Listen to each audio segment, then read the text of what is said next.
In the spring of 2025, Newark simply stopped working.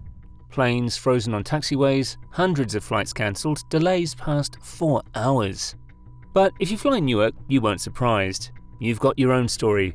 10th in line for takeoff, a delay blamed on weather on a clear afternoon, 15 minutes to crawl a few hundred feet from the gate, and that's before the aging monorail and the train to Manhattan that's been promised and pulled for a decade.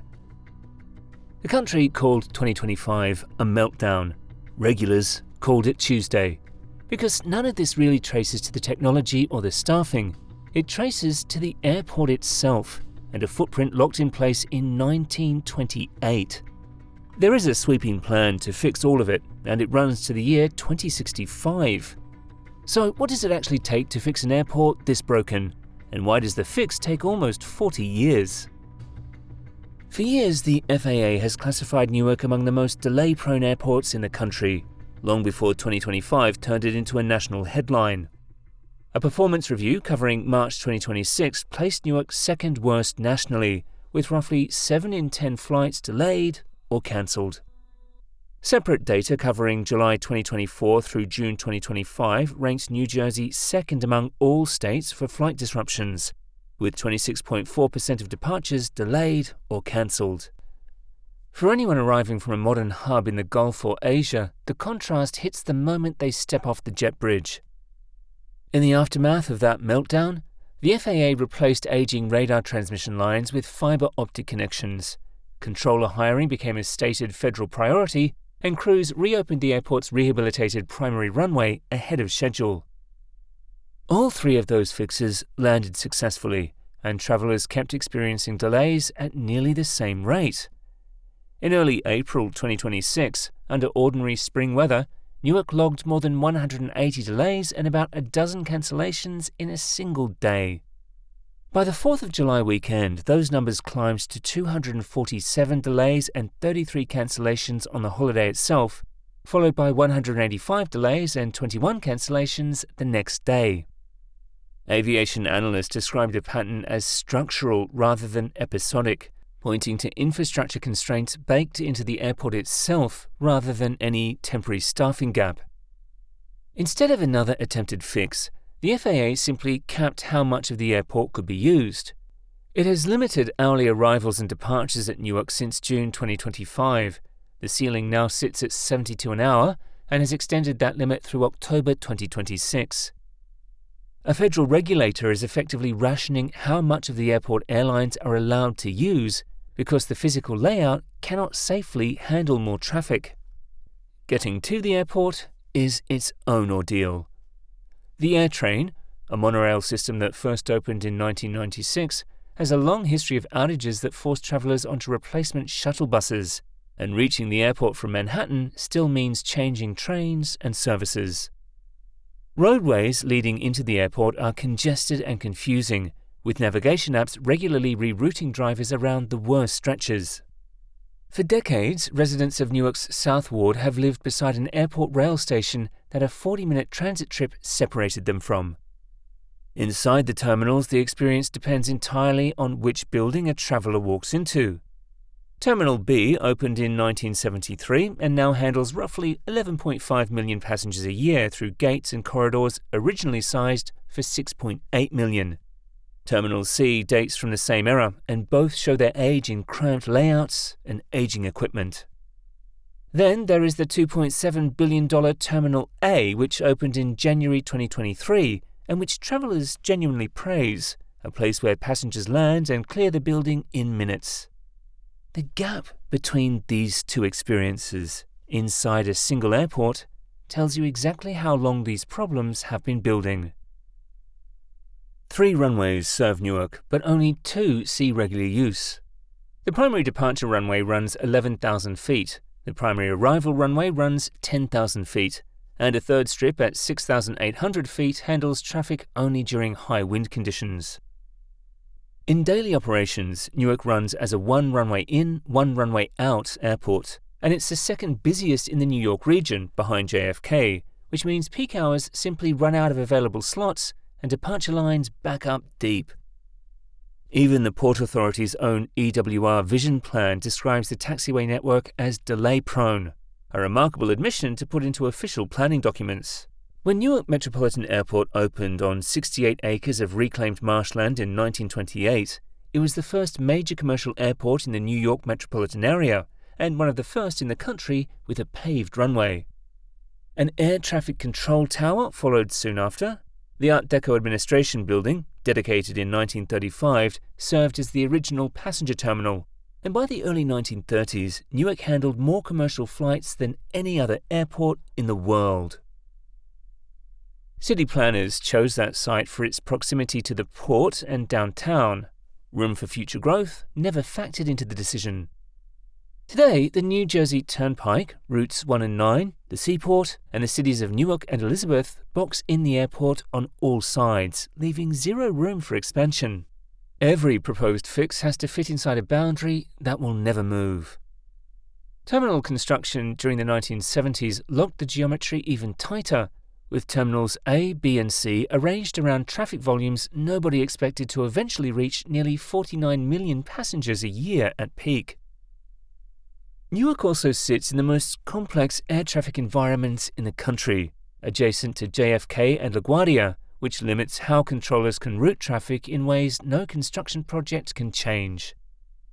What travelers experience at Newark today is compound interest on a site selection made nearly a century ago and a terminal layout sealed 50 years after that. In October 2024, the Port Authority announced its EWR Vision Plan, developed with engineering firm Arup and architecture firm Skidmore, Owings and Merrill. Officials benchmarked the effort against the completed $8 billion LaGuardia reconstruction and the ongoing $19 billion JFK transformation, framing Newark as the next airport in line to become a world-class international gateway. At the center of the plan sits a ground-up replacement of Terminal B, designed to match the standard that Terminal A already set. The airside plan calls for a redesigned taxiway network, including a third major taxiway built specifically to reduce aircraft queuing. Roadways would be fully redesigned to simplify the confusing access routes. Terminal C would receive passenger experience enhancements, and Terminal A could expand further. Arup and SOM planned the effort for growth through 2065, phasing development across short, medium, and long-term milestones, a program built to run for nearly 4 decades by design. One detail worth noting plainly: the vision plan adds terminals, taxiways, and roadways, but 0 new runways. Some of that credit is real and worth stating plainly. The Port Authority completed Terminal A, the facility that won Skytrax Award for the world's best new airport terminal and a UNESCO Prix Versailles special prize, and it proves the agency can build first-rate infrastructure when conditions line up. That said, the previous 2017 to 2026 capital plan funded Terminal A well before the vision plan existed, so the terminal serves as evidence of capability rather than proof that the current plan is delivering results. What the current plan has actually put in the ground starts with the $121 million rehabilitation of the primary departure runway, completed in June 2025, 13 days ahead of schedule.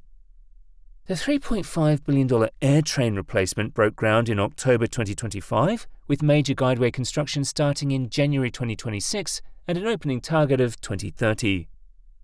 Construction crews also started the $160 million Newark Station Access project in June 2025, which will cut a 40-minute transit trip from Newark southward to under 10 minutes when it opens later this year. In May 2026, the Port Authority approved a $200 million modernization program for Terminal B, authorizing $75 million immediately for elevators, escalators, restrooms, and gate areas. Officials described the work explicitly as a 3-year holding action to keep the aging building operational until its replacement arrives. Now the direct rail connection travellers have wanted for years becomes relevant again. The Port Authority had first proposed a $1.5 billion path extension to the airport back in 2015, carried in its 2017 to 2026 capital plan, promising a one-seat ride from Lower Manhattan. After the pandemic cost the agency roughly $3 billion in revenue, the extension went on hold in 2023. Then, in December 2025, the Port Authority removed the path extension from the new 2026 to 2035 capital plan entirely, pushing it back at least a decade. Officials gave a straightforward explanation. The air train replacement had grown from $2.5 billion to $3.5 billion, and they redirected the path extension's funding to cover that shortfall. They cancelled one promised connection to pay for the cost overrun on another, and the one-seat ride from Manhattan moved even further out of reach. The headline projects in the Vision Plan remain in their earliest stages. The new Terminal B will come through a public-private partnership, but the Port Authority has disclosed neither a total cost nor a named partner. In 2024, the agency allocated $55 million purely for preliminary design and for developing a funding strategy, and the earliest possible opening sits in the mid-2030s. The third taxiway and roadway redesign, the elements that would actually reduce aircraft queuing, carry no price tag, no construction start date, and no groundbreaking. The components that address the core delay problem are the same ones with no money and no timeline attached. A deeper question lingers over all of it: whether any of these investments will make enough of a difference even once construction reaches those projects.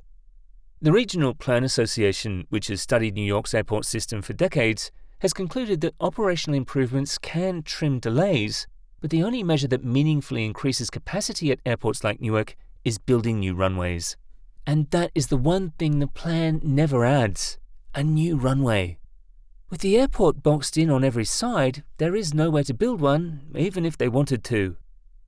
For scale, the $8 billion LaGuardia transformation is complete, and Forbes Travel Guide named LaGuardia the best airport in the United States in 2024.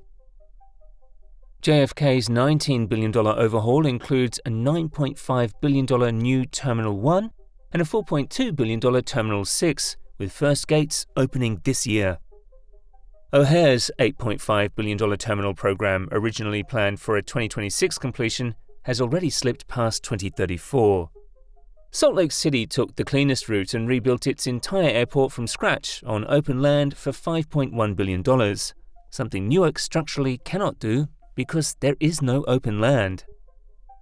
Against that backdrop, Newark has delivered Terminal A at $2.7 billion and broken ground on the air train, while the new Terminal B, the project at the center of everything, carries no published cost at all. To be fair, the taxiway and roadway redesign will genuinely reduce delays once construction reaches them, because faster aircraft movement through the airfield translates directly into fewer minutes spent waiting in line. The flight cap, restrictive as it is, has measurably cut disruptions compared to the period before it took effect. And the constraint at the heart of all of this is real and beyond anyone's control today. No amount of money moves the boundaries hemming Newark in. A flight sitting 10th in line for departure, a delay on a clear afternoon, a passenger who stopped being surprised a long time ago. That is Newark in 2026, and probably well into the decade after that. Every proposed solution runs on a timeline that will outlast the working lives of the people who drew it up. Newark will get world-class terminals. Whether it will ever move enough aircraft to match those terminals remains a question the current plan has left unanswered. Do you think Newark can ever really catch up to LaGuardia and JFK, or will its own footprint always hold it back? Let us know in the comments. Subscribe for more Megabuild stories, and see you in the next one.